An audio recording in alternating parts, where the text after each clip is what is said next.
Welcome to the Fox and Fish Podcast, your home for all things spooky, creepy, and horrifying. My name is Phinn, aka The Fish. And my name is Kirrianna, or The Fox. And today, Kirrianna has a very interesting story for us. Is that true? I think so. It's like one of my favorite conspiracy theories ever. Okay. I know a little bit about this. What is the name of this? This is called the Philadelphia Experiment.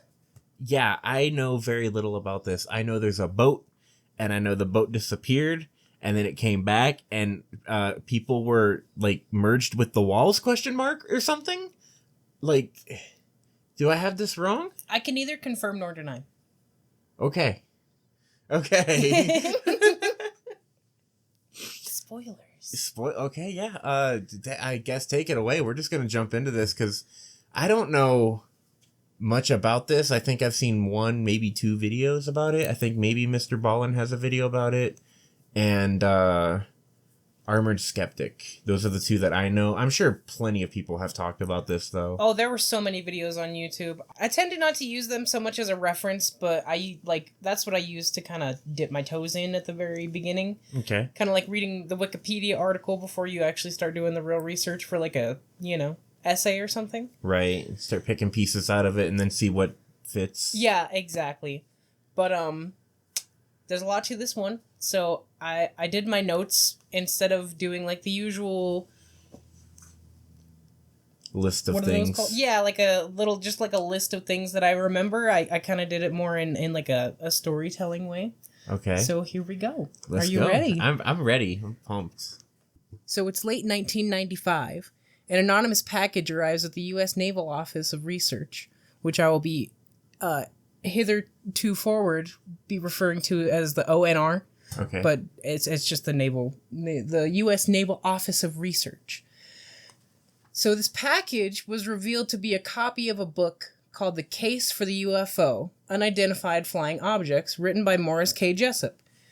Jessup was an astronomer and ufologist, one of the most prolific in the 50s. I don't have it in my notes, but I remember he was described as, I think, one of the most original thinkers of UFOologists in the 50s or something like that.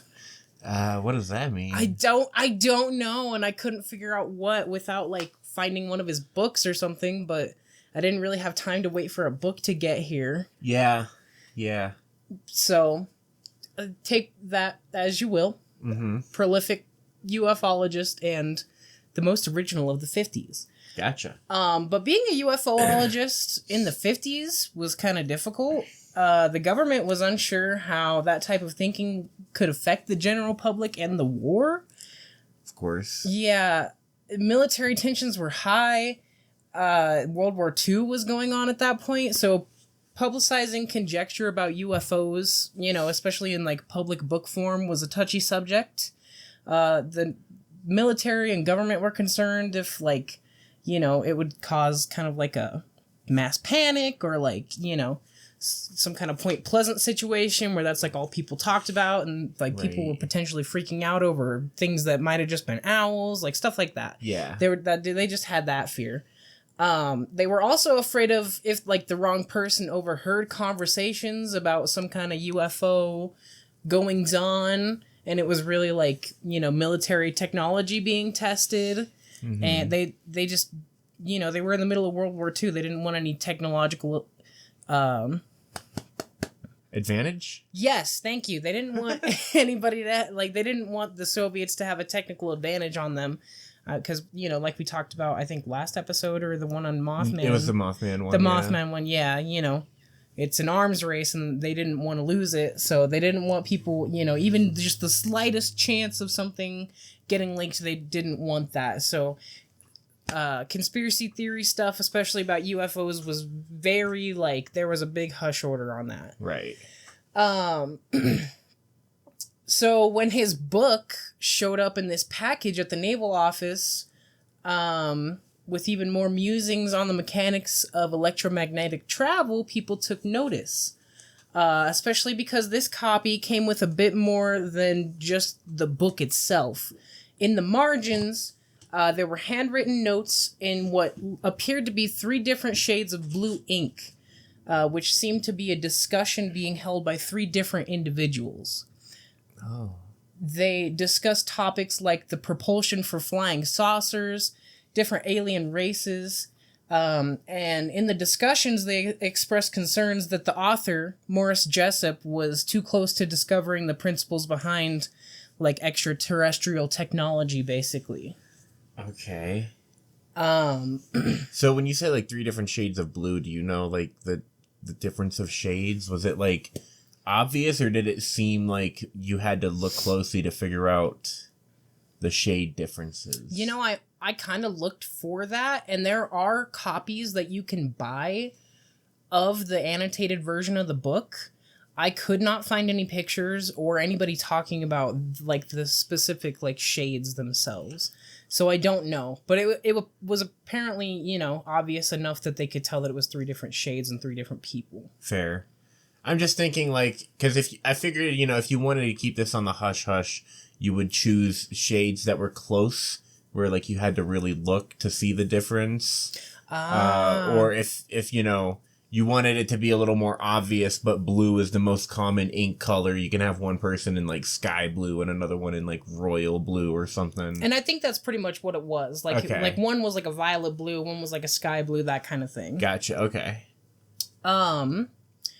Jessup was later invited to the O&R a year later when he was shown the annotation. Well, he was asked about the annotations in the book and what he knew about them, because it was his book that got sent.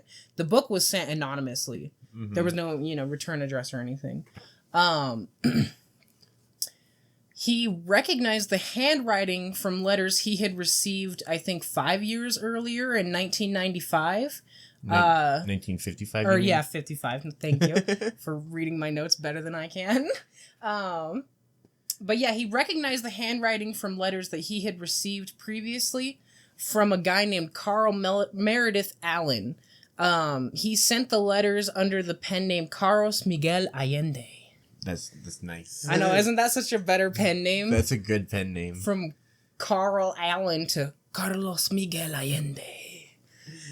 Much better. I can understand why he would go by that pen name. Yeah. Carl was an interesting character. He was described as brilliant in school and as having, quote, a fantastic mind. And I think that quote comes from an interview that somebody did with his family about him. Okay. Do you know if it was like a family member that said that he had a fantastic mind? Yeah, okay. It was, yeah. Okay. However, his professional career was a bit turbulent. He was kind of a drifter type. He never held a single job for very long. We know how that goes. Mm-hmm. Jobs can suck sometimes. I don't blame him. In 1942, he became a U.S. merchant marine, staying in that field for 10 years. When I was doing research, I had no idea what a merchant marine was. Do you know what that is? No, I was going to say, I'm not entirely sure what that... It sounds like it's like someone who sells things for the war. I have no clue what that could be. A merchant marine. You're kind of close, actually. They not just for like wartime, but they're pretty much just like government post boys. Okay. But they deliver, like, they can deliver weaponry in and out of wartime. They're just kind of like they're on ships, and whatever the government needs sent by boat, that's what they do. Okay. Are they actually like a branch of the military? Like, do they receive like combat training and stuff? I don't know if they receive combat training, but they are not in a direct combat role. Right. And they're from, like, because I was kind of looking that up, and I was seeing that they, like, I think they get like a veteran's funeral, but like they're not often or ever supposed to be in combat, from what I understand. I did a very quick Googling on this because it isn't super important to the story itself. Right. I'm just very curious. Yeah, me too. But yeah, they're just essentially like very professional government postmen. Okay, cool. Yeah. Yeah. I would assume since it's a branch of the military, they would have to go through boot camp and stuff.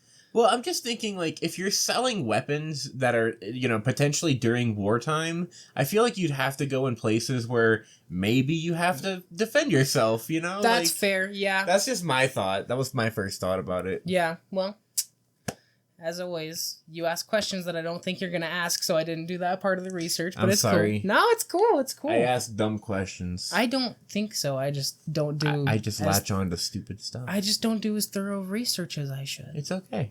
Okay. And your questions aren't dumb. I love that you throw me questions that I have no idea, because then I'll go back and do more research. Or our viewers go do more research. Yes, please feel free to do your own research on this kind of stuff and see what you can dig up. And if you dig up anything different than us, like tell us somehow. Yeah. We got socials, we got the comments section on YouTube and on Spotify. Like, let us know if we fuck up somewhere. Yeah, or if you find something like different and interesting, or like something that we didn't talk about, slide into our DMs. Like, we'd love to hear it. I think my Twitter DMs are open. I'd actually have to check that. Oh, is there like a setting? Yeah. Oh shit, okay. See, she doesn't even know. I don't. I'm a boomer already.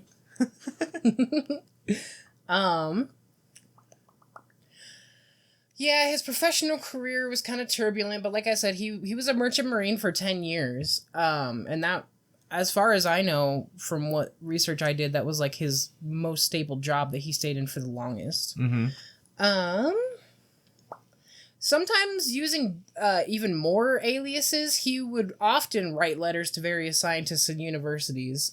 He would often do the same thing that he did with the book, where he would take their work and annotate it with his thoughts and conjecture and then send it back to them.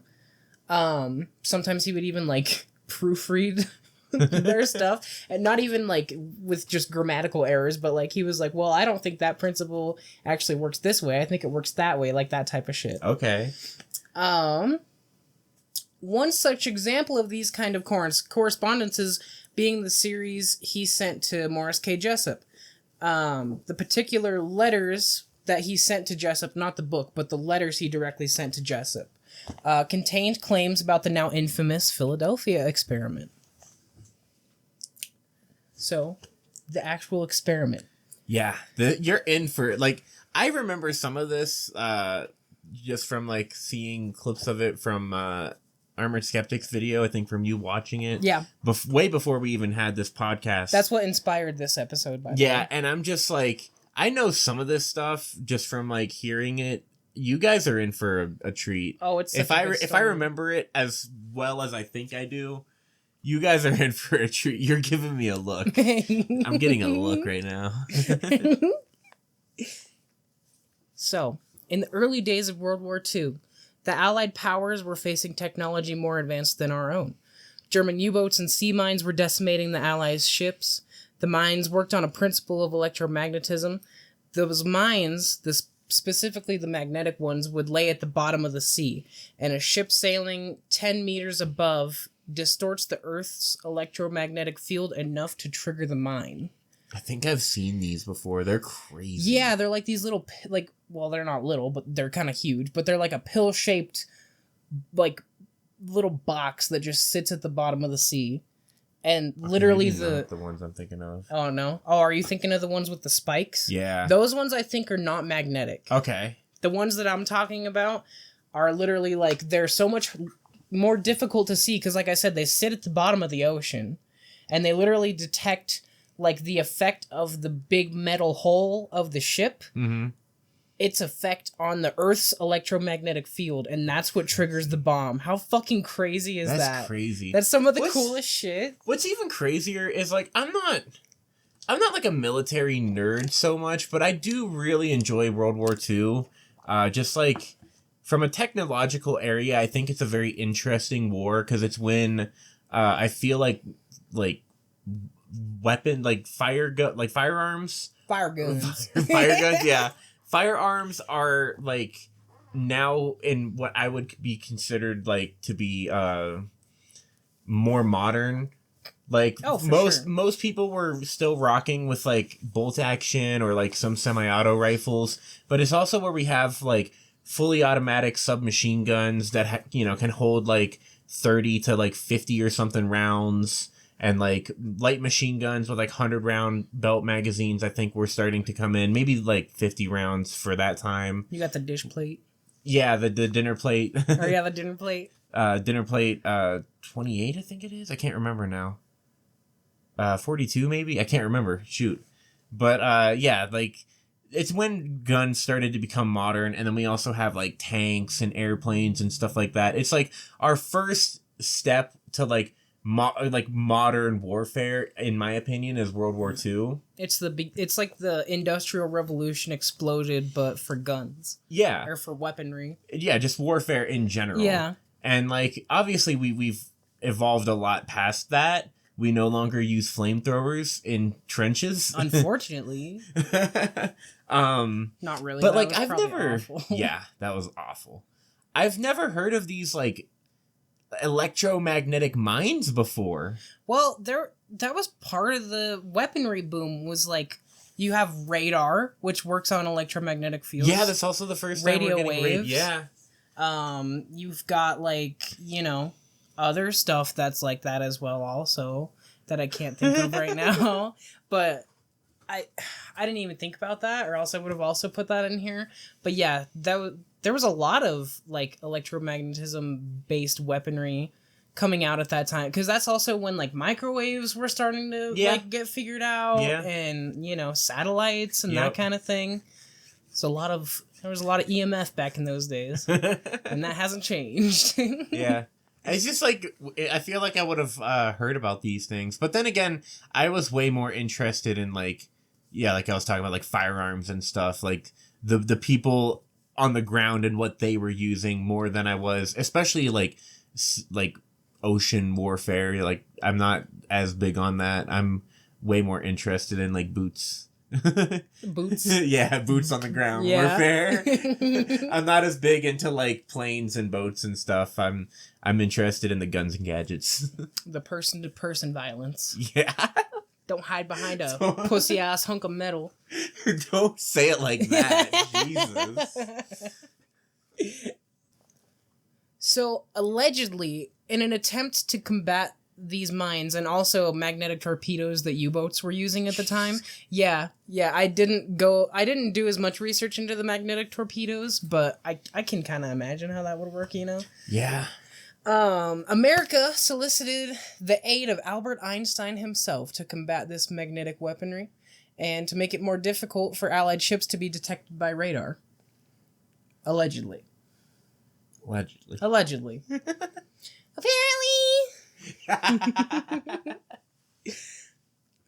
So, in the middle of those kind of experiments to try and get a leg up on that type of weaponry, they were trying to surround the entire ship in a particular kind of electromagnetic field that would bend photons around the ship, which are just like light particles. Mm-hmm. So if you've ever seen those like two pictures on a poster board that are like kind of holographic, and depending on the angle that you see it at, it's like two different pictures. Yeah, I used to have a picture like that in my room. Yeah, it's kind of like a very large scale military version of that. Right. To try and make a giant object invisible in the sea. Okay. Now, I'm going to say this right now. I was pretty good in school for the most part. I was like an honor roll kid all the time. Yay for being a nerd. But science was not my strong suit. That was like my worst subject almost all the time. Science and usually like history was like two of my worst subjects all the time. Like all the time. So really? I'm probably going to be kind of just dead face as you tell these words to me. I'm going to be like that guy from... is it Good Burger, that movie? He's like reading the contract and he's like, I know some of these words. That's going to be me. Fair enough. Okay. I do find it interesting though. I have heard of Albert Einstein being kind of like enlisted in like World War II and like hopes of trying to have a technological advancement. Well, wasn't he... I did not do any research into this. This is just from my vague memory. But wasn't he a big part of making, like, the atom bomb? I'm pretty sure he was. I could be wrong. I think actually he was.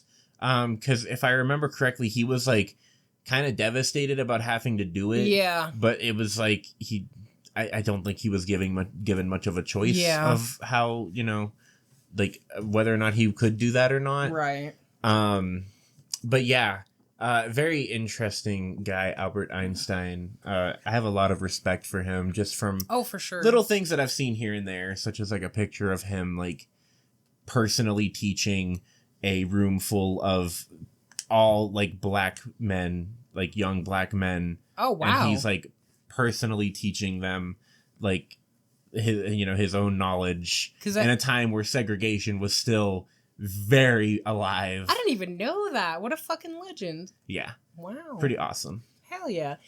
And just as a disclaimer, I don't understand all the tech or all the science either.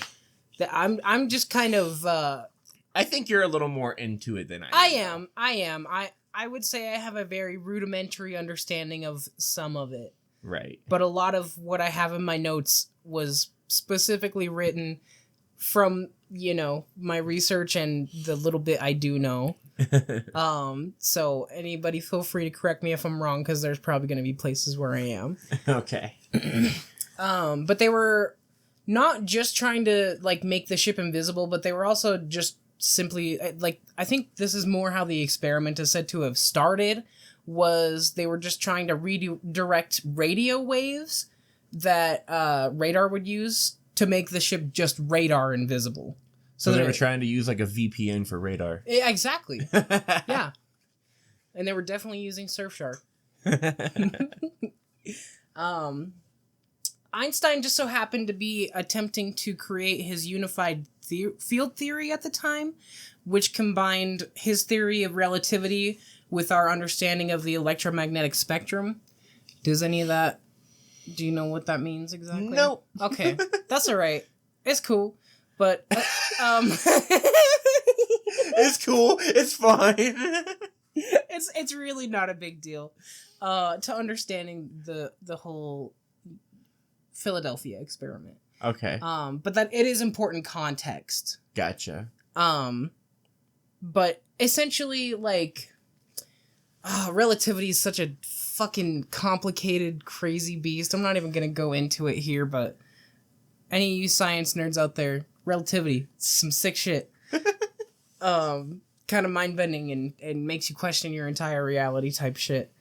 Are we talking about like I think because therefore I am type of stuff, or that's philosophy, isn't it? Yeah, it's more like how people age differently when they space travel. Okay. Do you even know that? I've heard about it, but I don't know. I know very little about science. I probably know less about like space. Oh, that's one of my favorites. Yeah. But okay, essentially they're just two like big working theories that we have that make sense with the math, but we can't like quite mesh them together, and sometimes they kind of contradict each other, but yet still work separately, but we can't like mush them together into one understanding of like all the phenomena that they encompass. Gotcha. So at the time, Einstein just happened to be trying to unify those two fields of science. Okay. And I kind of lost my place here. Yes. So originally this experiment, like just the planning and development stage of this project started as a plan to degauss their ships, which essentially just reverses the pull that the ships create so as to have them sail right on by like magnetic ordinances without triggering the electromagnetic mines. Yeah. Gotcha. Mines or torpedoes. Torpedoes, yes. So basically, like, why do I keep trying to go into the science? It's cool. But yeah, how I said the ship's hull like creates kind of a dip in the Earth's magnetic field. Yeah. And the mine is detecting that. Uh-huh. They were essentially reversing what that does, and instead of pushing on the field, it's like going in the opposite direction, so that there's nothing for the mine to detect. Gotcha. This would also make it more difficult for German U-boats This would also make it more difficult for German U-boats. Why is that so hard to say? I might have to keep these attempts in. No! I was gonna cut out the first one, and then you did it again, and I was like, no, maybe now I just keep them. No! This would also make it more difficult for German U-boats to sneak up on Allied ships. We got there. There we go. We got there in the end. That's all that matters. Degaussing ships was a thing they achieved and employed to some extent in World War II. Like, they actually did do that. However, history records that invention as the product of Commander Charles F. Goodeve, not Einstein. Okay. So... never heard of that guy. Yeah, no. There are 2 or 3 different resources here that talk about degaussing and, like, German magnetic ordinances and stuff like that. Really cool stuff. But yeah, that was Mr. Goodeve, not Einstein. I don't know if Einstein contributed, but that's who is attributed as the inventor of that. Okay. But these letters allege that the scope of the original project increased to a much more ambitious one. Instead of simply trying to make the ship's radar invisible, eventually they wanted to try and do what I was talking about, where they make the ships disappear entirely. Although Nikola Tesla had died, I think, like a few months before this experiment is said to have taken place, rumors circulated that the technology was being used... The technology being used in this experiment was also taking advantage of some of his previous work.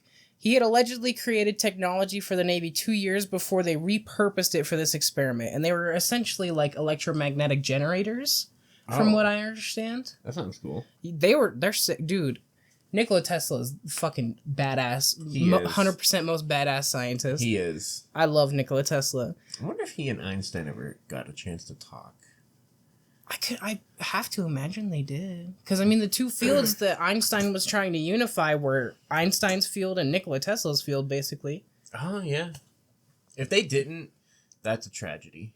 Big missed opportunity. Yeah. We could be living in Uganda right now. Uganda? No, Wakanda. That's what I'm thinking of. Everybody always makes the joke, we could be in Wakanda right now because it's like a utopia. Oh. I'm guessing that's from Black Panther. I've not seen it. Sorry. I keep making references to things you don't know. I'm sorry. It's okay. I did the same thing. That's true. So, Tesla's repurposed technology combined with Einstein's ideas basically saw Tesla coils being fit onto the hull of the USS Eldridge, which is the ship that was involved in this experiment. Oh, okay. The titular ship from the Philadelphia experiment? Yep. Okay. Why did I think that was wrong? I don't know. Pennsylvania experience. What? Pennsylvania experiment, you know. What's the Pennsylvania experiment? I don't know. Just keep reading. Okay. So the Philadelphia experiment was supposed to be top secret. The Eldritch hadn't even been officially commissioned yet. A small crew of newly graduated sailors was assigned to the Eldritch for the experiment, despite a full official crew waiting in the wings for the ship to actually set sail. While in the Philadelphia harbor in August of 1942, they performed an early test, and they simply wanted to see if they could make the ship radar invisible, apparently. Okay. That was all the test was supposed to be. This was the first time the apparatus was going to be turned on. But upon activation, the ship was enveloped in a glowing green fog, and in seconds, the ship completely disappeared. Jesus. Approximately 2 hours later, off the coast of Virginia, another Navy vessel claimed to see the Eldritch a few miles off from his ship. It stayed there for, and I quote, some time. I looked in so many places and I could not figure out what sometime meant. Every source that cited any amount of time that they were cited just said for some time. So I'm imagining it was like minutes, maybe even seconds tops. That's a very, some time. I mean, it could have been there for 2 hours. Yeah, it could have been there for a day. Some time is just any time. Yeah. But yeah, it stayed there for some time before it again disappeared into thin air and rematerialized right back where it was supposed to be in the Philadelphia harbor. So hold on here. So it disappeared, and then 2 hours later, these other people see it. Mm-hmm. Did they see it reappear, or did they just see it? Well, so the ship starts in the Philadelphia harbor. Right. Disappears. 2 hours later, shows up. So I guess sometime could be around 2 hours. Well, no. It's because it said there, 2 hours later, off the Virginia coast, another Navy vessel claimed to see it. They said they claimed to see it appear, so it rematerialized in front of them is my question. So it dematerializes in Philadelphia. 2 hours later, rematerializes off the coast of Virginia. Stays there for some time. Yes. And then disappeared again. Disappeared off of Virginia and came right back to Philadelphia. And that disappearing and rematerializing is said to be within seconds? Like, it disappeared from Virginia and then immediately came back? I'm not going to lie. I didn't notice that time gap, that variation. Okay. I don't know. Okay. I was just wondering if that was a thing that was talked about. Time was fucky, I will tell you that. Clearly. Yeah. A fucking ship disappeared. Everything's fucky right now. Yeah, that's true. Yeah, I mean, what the hell? Yeah, everything done fucky right now. I remember hearing about the green fog. I don't know why, but as soon as you said green fog, I'm like, oh, yes. The fog. The fog of time and space. Yeah. The Flying Dutchman fog. Oh, God, I didn't even think about that. Yeah. He did it all along. It was the Flying Dutchman all along. They summoned him. Yeah. What do you summon the Flying Dutchman with? Definitely some gold. Like gold doubloons. Some rum. Yeah, probably some rum. That dude drinks. Yeah. He drinks heavily. For sure. Maybe some wenches. Hot mermaid chicks. There you go. Yep. And then you draw a compass in the dirt and the Flying Dutchman appears. No, instead of a pentagram, you draw like a inverted nautical star. Oh, I was gonna say it's an inverted compass. So it's like south, north. Like it's all fucked up. So ship rematerializes in Philadelphia harbor, right? Yeah. Command tries to radio the crew. No response. Okay. So a team is sent in to investigate. And what they see would haunt them forever. Okay, here we go. Men wandered around aimlessly, devoid of thought or previous personalities. Others seemed frozen, completely stuck in time. Not just not moving, but it's as if time itself just didn't work around them. So, like, we're talking, like... Yeah. Like literally about to open a door or something, and they're just stuck. Yeah, like literally frozen in time. I wonder if they were like, if you looked enough, if they were to be like shaking a little bit, but you like just can't tell. Oh God, that's so cool. Like that's scarier than the idea of just being like in a stasis to me, anyway. Yeah. No, being paralyzed is one of my like biggest fears. Right. Especially as somebody that has sleep paralysis on occasion. It's the fucking worst feeling when you're conscious but you can't move. Yeah. Ugh. Other people were found on floors underneath the one they should have been on, as if they fell through solid ground.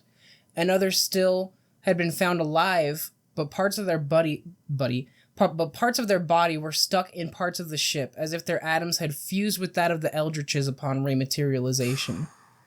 And some had been found basically inside out.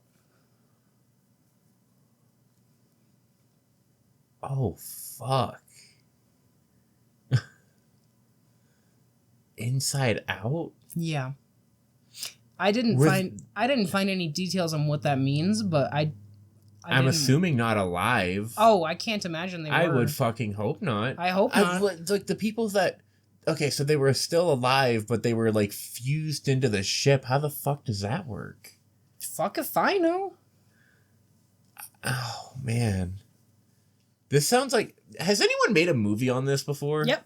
Oh, really? There is a movie? Is it good? I don't know.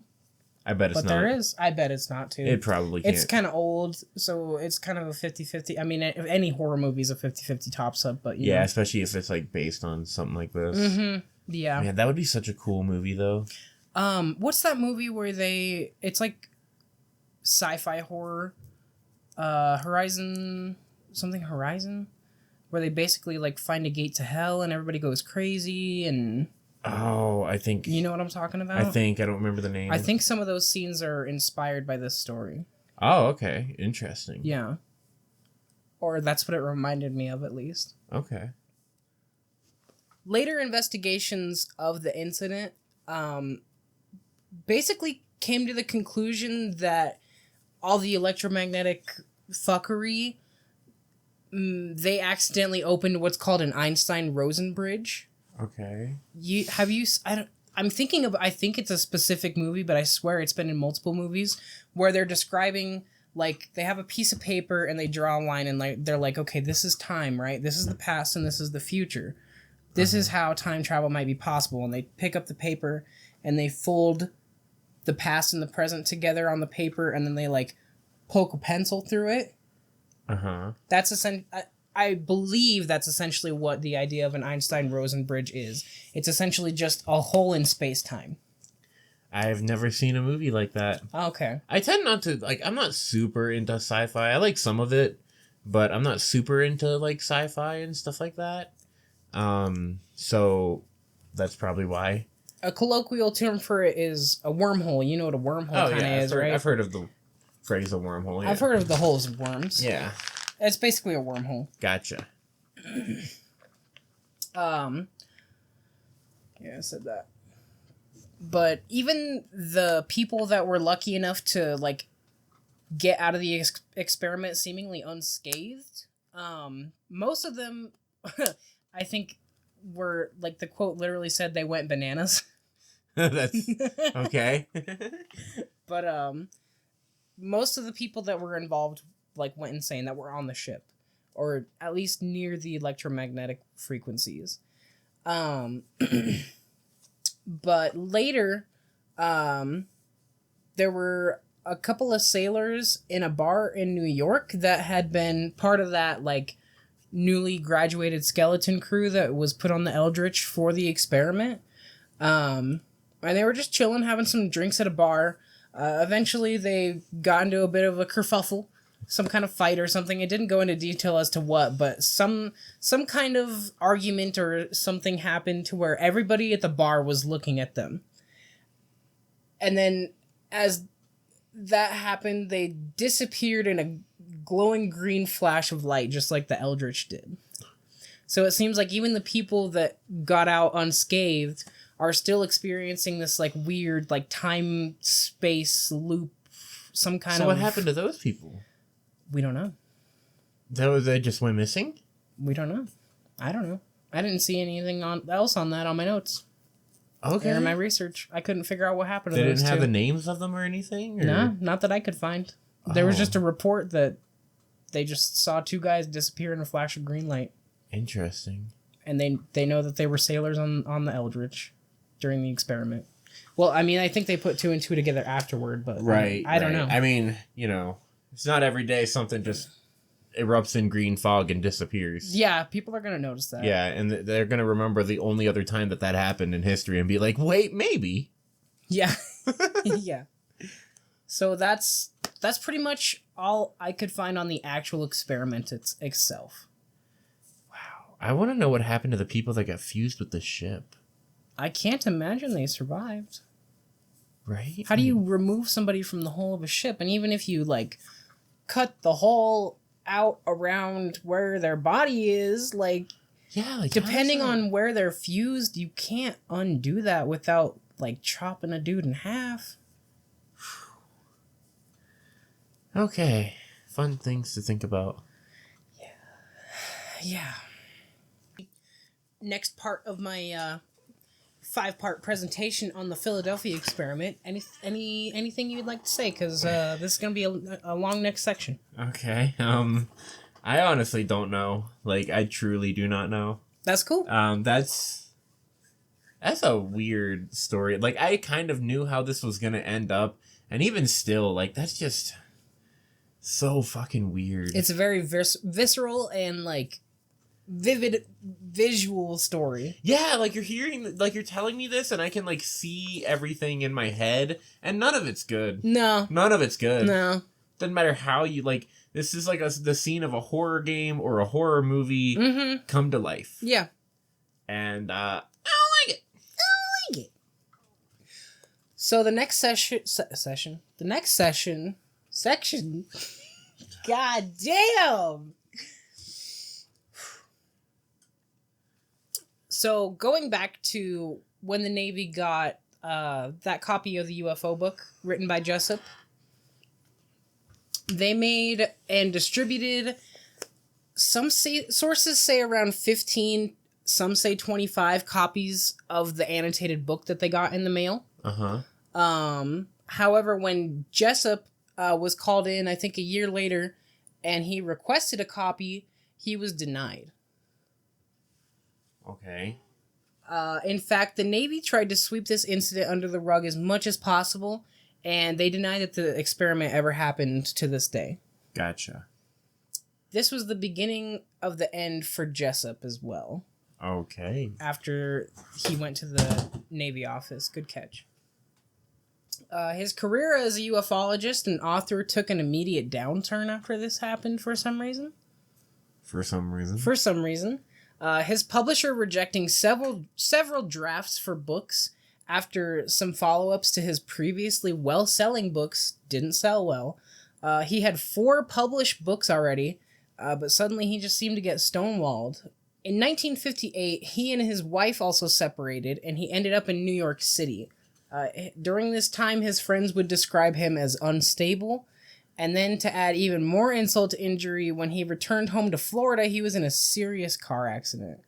It was taking him forever to recover, and he just fell deeper into despair. Ooh. This poor man's life was just falling apart. Yeah, it sounds like it. In 1959, Jessup contacted a man named Joseph Manson Valentine. Never heard of this guy before. I don't know, but that's a cool name. I know, right?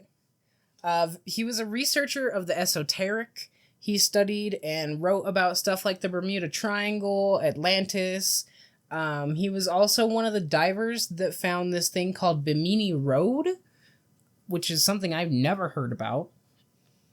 Have you heard of it? No. It's like, it's underwater, and it looks like kind of a road made of huge rocks that are kind of in a grid pattern. Oh. He seemed to think that they were man-made, and I looked at pictures. I could see why he would think that.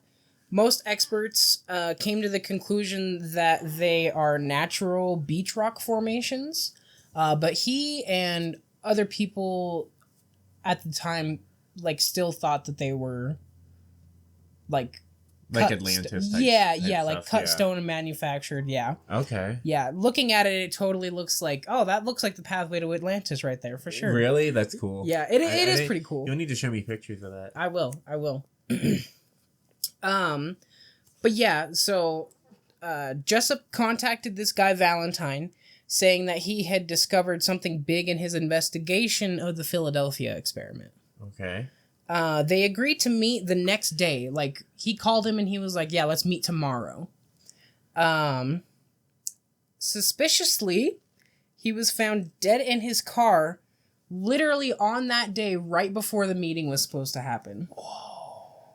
And a slight trigger warning for the next 10 seconds for unsubscribing from life. He was found with a hose connecting from the exhaust pipe to the rear window of his car, seemingly committing suicide by carbon monoxide. What? Obviously, the timing is suspicious as hell, which leads to conspiracy speculation to this day. Wow. Yeah. Okay. That's crazy. Yeah.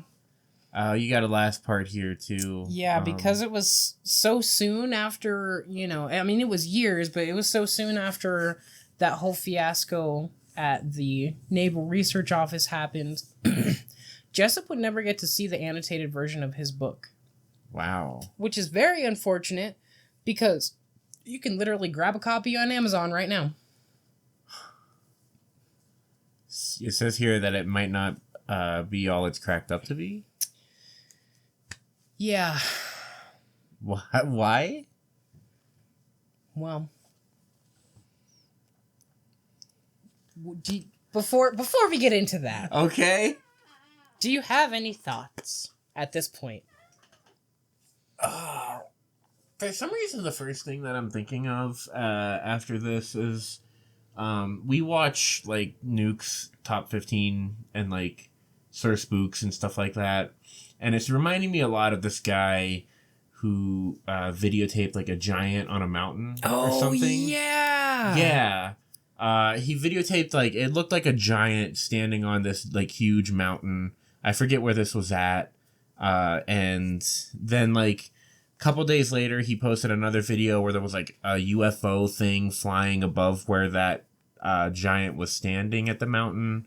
And then like, there was a couple other videos, him finding like a black car outside of his like house. And then he like goes to confront the car and they like speed off and shit. Yeah, and then like there's a video where he like says that everything he posted was fake, but it looked really sketchy. Like he had his hands in his pockets and he kept looking like off camera. Like it looked like someone literally had him like at gunpoint to like say everything.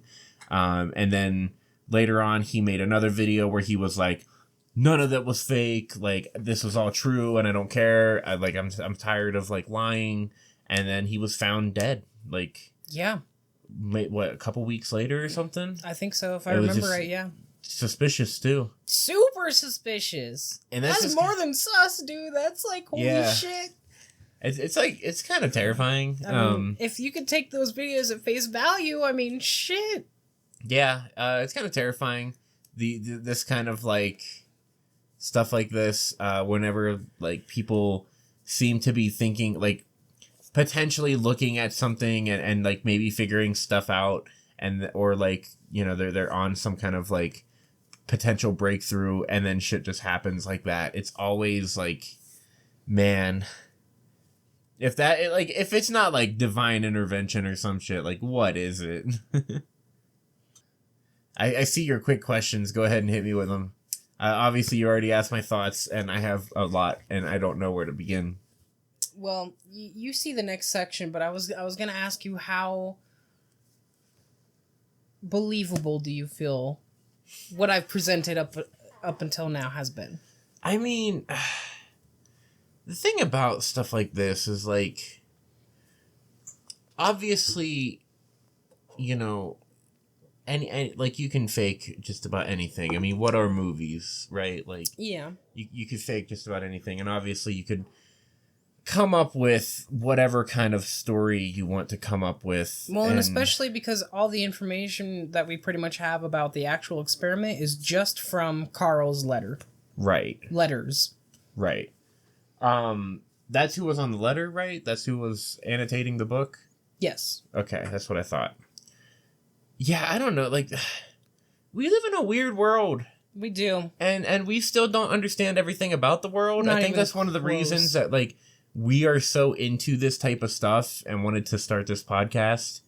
I don't know, like, we're talking about some crazy, like, ideas about space and time and, like, what actually could happen if we were able to control that kind of shit. Yeah, or even just accidentally stumble into affecting it in that way. Yeah. And like that's exactly how I feel like something like that would happen is you're going to stumble into it. I don't think it's something that you can like purposefully do, right. At least on the first try. Right. Yeah, man, So my next question, why do you think the Navy would be so interested in that annotated book that they would invite the author over and be like, who the fuck wrote these annotations, but then not give him a copy of it. I mean, that just sounds like the most obvious answer is because that was something that nobody was supposed to know about, so they want to figure out how does somebody know about it. That's the most obvious answer I can think of, to be like, yo, who the hell is this? But no, you can't have it. Yeah. And it, even if, the entire experiment and everything that guy wrote about in the letters is fake, I still find that, like, he was touching on something. Yeah, there was definitely something there that happened that the Navy would try to cover up, it seems. And I mean, like we were talking about, technological arms race and electromagnetic technology was, like, bursting at that time, and it had just started, and they like relied on it so heavily. Oh yeah, it doesn't surprise me at all. So we talked about Carl Allen. I'm just wondering if I'm just really stupid and have a short-term memory loss issue or something. Did we ever talk about the other people? There was 3. Not yet. Not yet. Not but yet. We will. Okay, because I was curious. I was like, wasn't there 3 people that was having a conversation here? There was, and I do have this later in my notes, but since you brought it up, in the annotation notes themselves, one of the people refers to himself as Jemmy. Jemmy? Jemmy. Jemmy or something? Or? I spelled it in my notes Jemi, but I heard the name. I didn't see the name written, so I don't know how it's spelled. Okay. But boy named Jemmy. Okay. And I don't think in the notes they referred to themselves as this, but afterward they were referred to as Mr. A and Mr. B just for the sake of like referring to somebody, I believe. Gotcha. Okay. They also strangely referred to each other as gypsies. Okay. Yeah, I don't know what the fuck that has to do with anything, but they did that. Someone came up with it first, and they're like, the other person's like, why? And he's like, please, just humor me. It's our code. We're gypsies, okay? Like, I bet. My last question before we get to the next section: what do you think Jessup was going to tell Valentine? The only thing I can think of is he was just going to tell him about everything he heard about the experiment. Yeah. Did he hear, so what all does Jessup know at this point? Like, he knows about the experiment? Well, yeah, because the annotated notes only reference the Philadelphia experiment. Okay, yeah. But the main source for the information about the experiment are from the letters that Carl sent to Jessup. Okay, so Jessup does know. Yeah, he probably knows as much, if not more, than the Navy at this point, unless he gave them the letters. Gotcha. Okay. So, yeah, I'm guessing he was just going to tell him about that experiment and, be like, what do you know about this? What do you think? Just, talk about it in a scientific way to try to figure out what happened. Yeah. Oh, man. Well, he also... Well, I'll save that. I was going to touch on something, but I'll get into it. Okay. So, I haven't quite told you everything about Mr. Carl Allen, a.k.a. Mr. Miguel Allende. Yeah, that name is so cool. I know, right? Carl Allen was... I called him quite a character before, but he was a character. Let me tell you. He was... when I was talking about his family describing him as basically a genius, but kind of a drifter when it came to work and stuff, they also described him as, quote, a master leg puller. Okay. He also was even more of a drifter than I kind of let on. Uh-huh. He was a merchant marine for 10 years. But that was after he joined the U.S. Marine Corps themselves and was discharged less than a year later. During his time serving on the SS Andrew Furuseth in 1943 is when Carl claims to have witnessed the Philadelphia experiment at the Philadelphia Naval Shipyard. Oh. He also claimed he, quote, met Albert Einstein there and for several weeks was schooled in physics by Einstein, end quote. Okay. Yeah. Even though there's no evidence or history of Einstein working on a project like this. Yeah. Going back to the annotations in Jessup's book that seemingly riled the Navy up, and seemingly 3 different people writing to each other, they're kind of full of red flags. Okay. For one, like, the naming and the gypsy thing, it just jumps out as very strange. But they also conversed about the merit of Jessup's book and also referenced the Philadelphia experiment itself, as I said. But it seemed to imply that one of the annotation writers, one of the shades of blue ink, was an alien himself. Okay.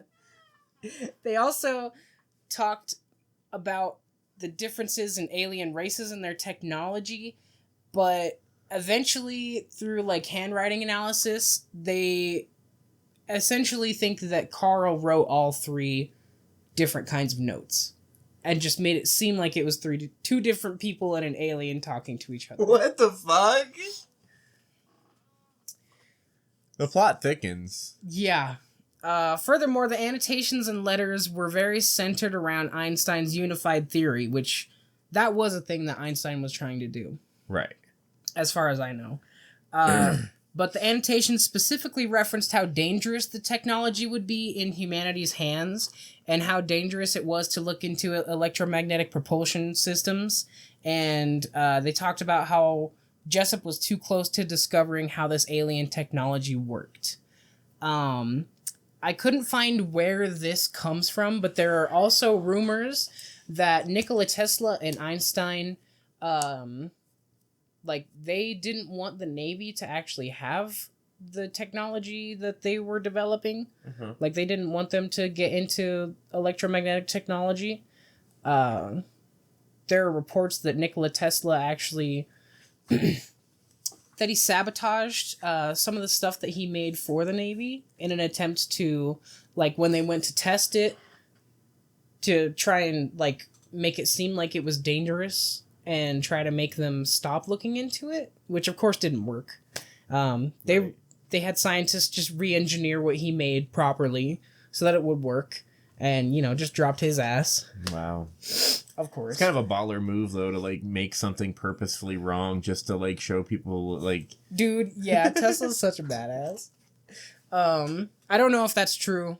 I couldn't find, like, a reputable source for that claim. Gotcha. But I did hear that rumor. And I wouldn't be too surprised. Me neither. So when Jessup wrote the original letters... or when Jessup got the original letters from Carl, he described Carl as a crackpot and insane. Okay. He also wrote back to Carl requesting more information to corroborate his story. And Alan said his memory would have to be recovered and referred Jessup to what seems to be a non-existent Philadelphia newspaper article that Alan claimed covered the incident, but no such article or newspaper could be found. Okay. And by his memory recovered, I'm assuming he means, like, hypnotically. Yeah, I was just rereading that in your notes. I was like, what does that even mean? Yeah, I couldn't find details on what he meant by that, but I'm assuming he meant, like, he literally would need to be, like, hypnotized and have those memories recovered. Okay. All in all, it seems that Carl's letters and annotated book were an attempt to dissuade Jessup from continuing research that he was conducting himself on Einstein's unified field theory. The entire story of the Philadelphia experiment, according to the reputable sources that I went to, were just a way for Carl to scare the hell out of Jessup. For some reason, Carl really didn't want Jessup looking into Einstein's unified field theory and electromagnetism, and kind of just made it all up to scare him. Uh-huh. But then why would the Navy be so... I didn't put this in my notes, but apparently the Navy did all the things that I said, but you remember how I said it was only like 15 to 25 copies? Uh-huh. It was a small group of people that took a personal interest in the case. Okay. From the Navy, or? Yeah, they were part of the Navy. Gotcha. But it was just like, it wasn't like a Navy, sanctioned operation to figure all this stuff out. It was just like a small subgroup of the Navy that took an interest in it. Okay. And decided to take it upon themselves to investigate. But because it was sent to the Navy office, and they're the Navy, they didn't want to give the copy to Jessup because it was technically classified information. Interesting. Okay. Yeah.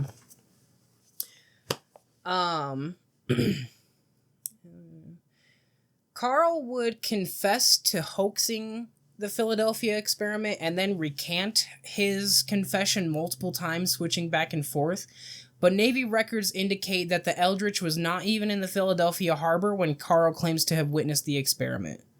Potential cover-up, maybe, but the evidence is just not in favor of the Philadelphia experiment having actually happened on this one. Okay, we leave on an actual ending here. Yeah. That's interesting. Yeah. Unfortunately. So the only thing then that just doesn't make the only little weird thing is the downfall of Jessup's life. And yeah. That's the only thing that to me is what's that about? Part of me, because I've had that same thought when I got to the end of my research, part of me is wondering if, some of it wasn't a coincidence, but the fact that he died under such strange circumstances is the Philadelphia experiment itself didn't happen, but he was close enough to actual military secrets that maybe he was dealt with. Maybe it could have just been coincidence. Maybe he was just so depressed from everything happening and that just had nothing to do with the other. I mean, I could understand that, but then it almost seems like he was getting in his car on his way to the freaking meetup. Yeah. And then just decided, nah. Yeah. I don't know. That seems weird to me. It's sus for sure. That seems really weird to me. I mean, obviously I'm not the only case or whatever for depression, but I've struggled with depression for a very long part of my life. Same. And going through hard times like that, something like what he was about to do, going up and meeting up with this other scientist who seems to be, or this other person in the field of science anyway, who seems to be willing to give him the time of day and actually talk to him and maybe even start figuring some stuff out. That would be, to me, a moment where I feel like he would probably be at his highest at that point. That's what I thought too. That would have been a high at that point. Yes, things are maybe going to start turning around. I have this other person here that's willing to work with me again. And maybe we can actually figure some stuff out. Yeah. And even if that wasn't giving him a boost, if you were going to do something like that, it wouldn't be then. It wouldn't be right before you're meeting with somebody. At least I would imagine. Yeah. At least personally, I would not do it when I had plans so that people didn't know, which sounds really fucked up to say out loud now that I've said it out loud. It's but okay. It just, the timing seems very off. Yeah, that's the only part then. Yeah. And I think it touches on real things, but I think overall it's less likely than likely that it happened. Right.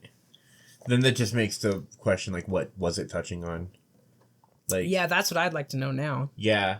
If not, some kind of, way to teleport through space and time, what was it?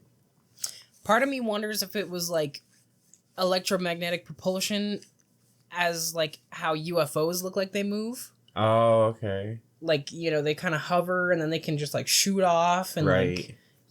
Maybe it's that, the Navy kind of freaked out a little bit because they were oh, this electromagnetic propulsion stuff is starting to get out. And, you know, it's not exactly what we're thinking of, but it is, you know, travel Close. powered by electromagnetism. Yeah. So, you know, obviously that's just pure speculation on my part, but Right. Wow. who knows? Maybe in 10, 20 years we'll have the floating cars of our dreams. Yeah, we'll finally have those flying cars. Hell yeah. And they're going to be like $3 million for the cheapest one. Yeah, yeah. When I was a kid, I wanted the one from Spy Kids that had the wheel in the front and then the hover part on the back. Yeah. Yeah. Yeah. Yeah. Damn. All this talk, only for it to be fake. I know, dude. Oh, I'm kind of so disappointed because at least when it ends on mystery, you can speculate and be like, did it happen? Maybe. But now it's like, ah, shit, probably didn't happen though. I'm like, man. Yeah. But it was a fun ride, and it's still a cool story. Ride. I really want to see like a visual like media, what animated movie style. I don't care how it's done. I want to see like a visual representation of like you being one of those investigators walking through that ship. Done in the style of the Backrooms. Oh, you want it to be like that CG realistic. Oh, dude. Oh, that guy would kill it if he did that. Right? Oh, it probably would be difficult though. Yeah, the probably. reason the Backrooms like is so good is because like the people are all hidden. Yeah. But I feel like for that you'd have to have like you can't really hide the people. Yeah, well, he's starting to make a name for himself. He could get collaborators and graphic designers and stuff to help him out. Maybe. Probably even actors. He's getting a whole movie of Yeah, the exactly. Backroom. I'm so excited for that. Dude, me too. But yeah, I want that like I would love to see a like visual representation of like a true to legend Philadelphia experiment. Yeah. Like walking into that boat, seeing people just aimlessly wander around. Yeah. Seeing people just frozen in time. And then like you open a door and there's just someone like screaming and like his like lower half is just molded with the ship. Oh, God. And there's just blobs of inside out humans are just laying around. You don't figure out what they are until you do DNA testing. Some of them are still twitching. Oh, God. Oh, such a good movie scene, though. It would be. All right. So. That was the Philadelphia experiment. The Philadelphia experiment done by Kirrianna. Thank you. So this episode's getting out late again. Sorry about that. The holidays really kind of screwed us over a little bit. Yeah. We don't really do much for the holidays, but we were both working a lot. Mm-hmm. Kirrianna had to work Christmas Day. I had to work Christmas Eve. Yeah, a couple months of breakdowns here and there for me. Yeah. But we're getting back on track, or at least trying to. Yeah, life's better after the holidays now. Yeah. For sure. I'm going to start my next research for I'm gonna do the Bell Witch experiment. Yeah. Or not the Bell Witch experiment, the Bell Witch haunting. Sorry. I'm so excited. If you don't know what that is, I forget exactly when it took place. It's a really old story. This family that was just tormented by maybe a witch, maybe a skinwalker. There is some like skinwalker activity. If I remember some of the stuff correctly, some skinwalker activity true to what we talked about in our Okay.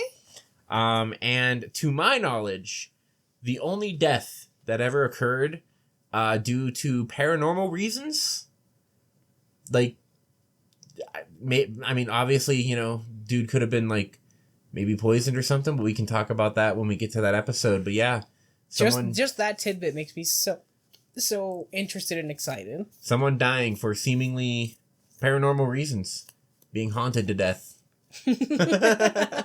Imagine that. Imagine seeing that on your death certificate. Haunted to death. Damn.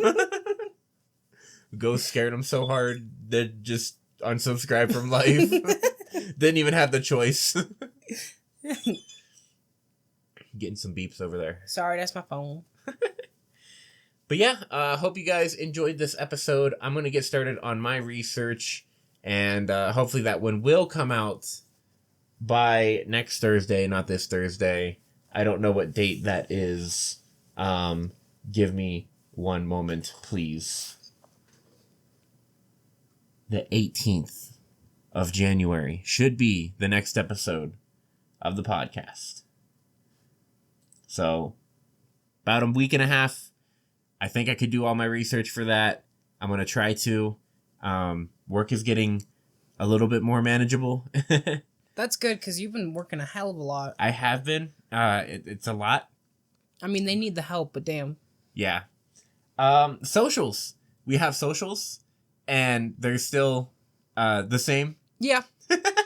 I will actually start posting on my Twitter soon. I'm gearing up for that. I'm ordering drawings and figuring out what I want to post first, because I have a lot that's already there, and I just kind of want to get it all out there so I can kind of start giving people examples of what I can do for commissions.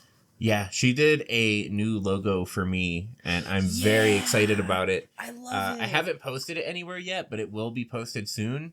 Also, for my YouTube channel, that has also not changed. I do have, I think, 2.5 scripts that are ready to be recorded over. 2 scripts completely done. One that's about halfway done, probably, maybe a little more. And once I get those recorded and edited, I'll start uploading them. I just want to have enough backlog to make sure that, like, if something happens and I can't record for a while, I'll still have some left over. Yeah, you've been a busy little fifty lately. Trying to be. Something I have not been saying, and I have forgotten every single episode. Big shout out, by the way, to Lazyenju. Yeah. His Twitter has been in every single description. He is the laugh that you hear in the end of the intro and outro music. So he's a VTuber friend of mine, and I sampled him yelling about sheep on Minecraft on a stream and turned it into like a trap metal thing. And then he gave me like a recording of him doing some like voice acting in character of his VTuber. And he did like some really cool maniacal laughter. And I was like, I kind of want to use this. And he gave me permission. And he said I didn't have to shout him out. I've been shouting him out in the descriptions, but I really want to shout him out like officially. Yeah, Enju's awesome. I didn't even think about that we hadn't shouted him out yet, but he deserves it. Yeah, he does. He definitely deserves it. Thank you for letting me use your voice, because it really ties in the intro and outro music. It's so perfect. Thank you, Enju. Yes, thank you. But yeah, that is the Philadelphia experiment. Yeah. And we are the Fox and the Fish. We are too.